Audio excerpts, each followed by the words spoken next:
शाहू महाराज आहेत आधुनिक महाराष्ट्र शिल्पकार.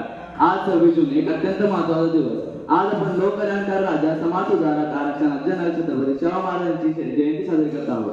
या पवित्र प्रसंगी मी आपल्या सर्वांचे मनपूर्वक स्वागत करतो.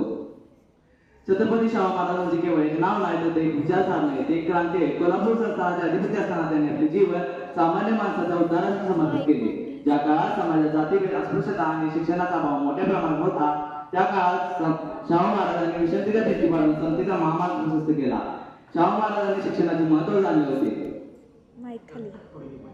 शाहू महाराजांनी शिक्षणाचे महत्त्व जाणले होते. त्यांनी समाजातील वंचित आणि मागासलेल्या घटकांना शिक्षण मिळावे यासाठी मोठे प्रयत्न केले. मुलामुलींसाठी शाळा उघडल्या, वसतिगृह सुरू केले आणि शिक्षणाचे द्वार सर्वांना खुले केले. शिक्षण हे वाघिणीचे दूध आहे, जो पेट तो गुरगुरल्याशिवाय राहणार नाही, त्यांचे वचन आज आपल्याला प्रेरणा देते. समाजातील एवढे बोलून मी माझ्या भाषण संपवतो. जय हिंद.